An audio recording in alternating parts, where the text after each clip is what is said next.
John Mack, the Pulitzer Prize-winning professor from Harvard University, is a perfect example of this illusion. He claims the alien abductions are somehow related to a new hybrid human race, one which will help us save the world.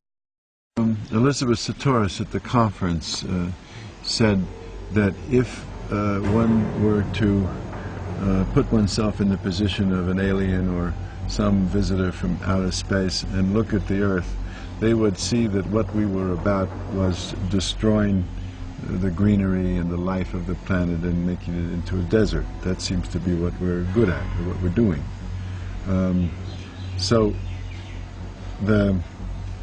It may be that, and I have some evidence for this from the communications that the aliens have brought to the people that I work with, that those beings are very aware of this desertification of the planet, and they tell us, they show the people who've had these experiences these incredibly beautiful images of the planet, and it's, you know, like here at Novalinka, you know, the flowers and the moss and the water, and then they show that juxtaposed with scenes of utter destruction, forests destroyed by acid rain and rivers polluted where the fish won't live.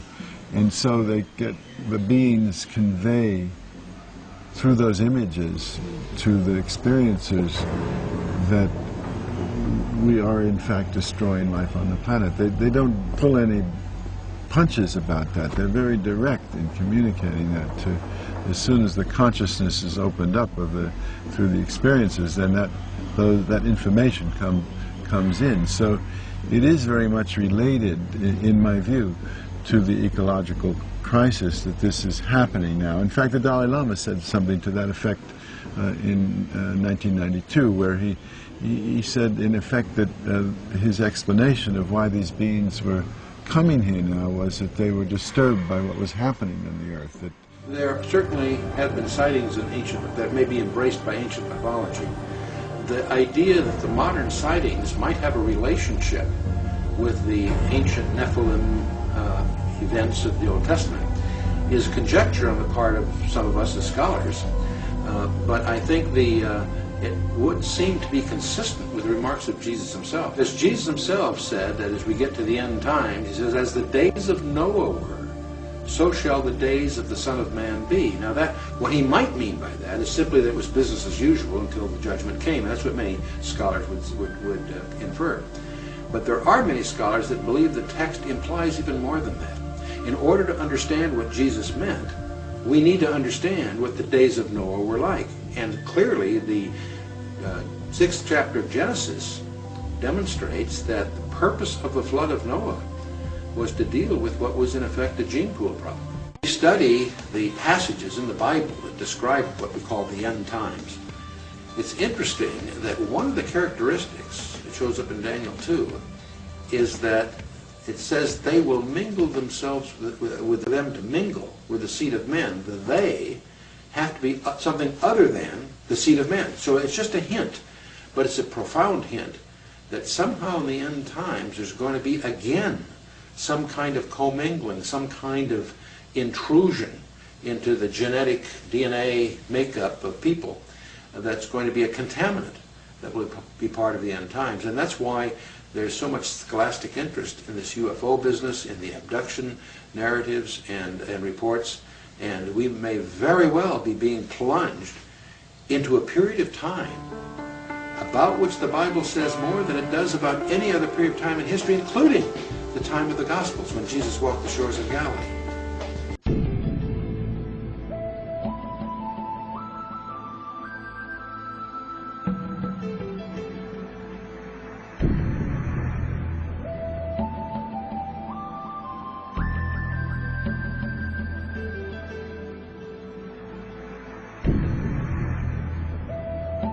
There's never been a phenomenon like this. This is completely unprecedented.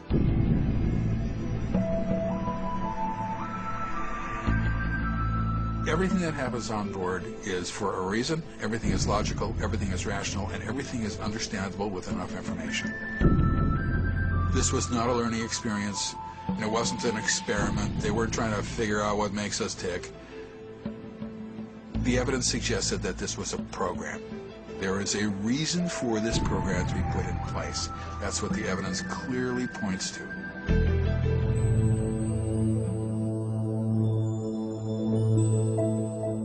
What was happening was that people were talking about this reproductive material. People were having sperm taken, they were having eggs taken. People report that they were having embryos injected into them and sometimes retrieved from them. What we conclude is that maybe these people are creating hybrids, creating a special race of people with DNA from us, human DNA, and with the alien DNA, creating people that are, I guess, more intelligent, more sophisticated. And I have heard other people tell me stories alluding to that effect.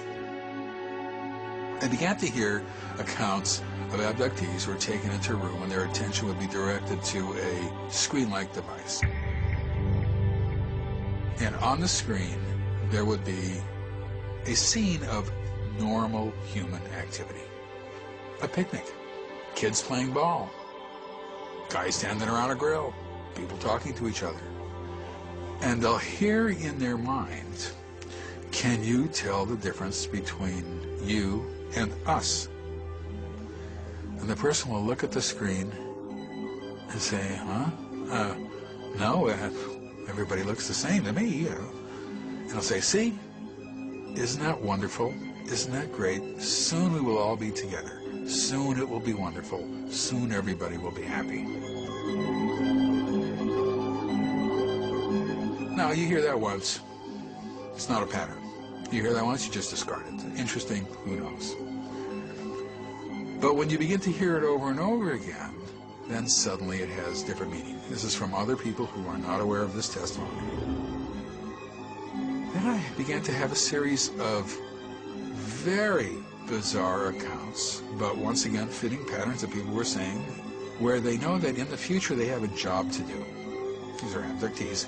And the job is to stand on the corner, and when panicked people come by to tell them, it's okay, everything is all right, just keep moving this way, and they would practice that. And they would sort of do that, and they knew that in the future this is what they would have to do. And then I began to understand that what they were telling these abductees, what these beings were telling these abductees, is that ultimately this is an integration program into the society, not with gray aliens most likely, but with these hybrids who look quite human. For years and years and years, people would write to me and say, oh, well, are adult hybrids walking among us? And the answer is absolutely not. There's no evidence whatsoever that that's the case.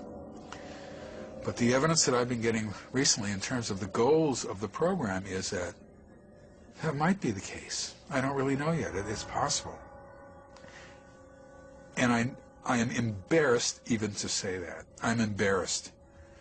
And yet, it fits the pattern of all the evidence that I've been hearing for the past 20 years. It's focused on hybrids. The reproduction is to reproduce hybrids. And it does appear to be an integration program, as crazy as that may sound. This is a technologically superior society by definition that we are seeing, and everything that is described is technologically superior. That is not the problem. The problem is that it's neurologically superior as well. They can control us neurologically, and they can do it from a distance. That makes them superior.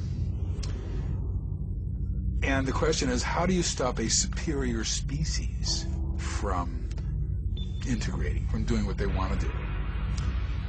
I don't know the answer to that.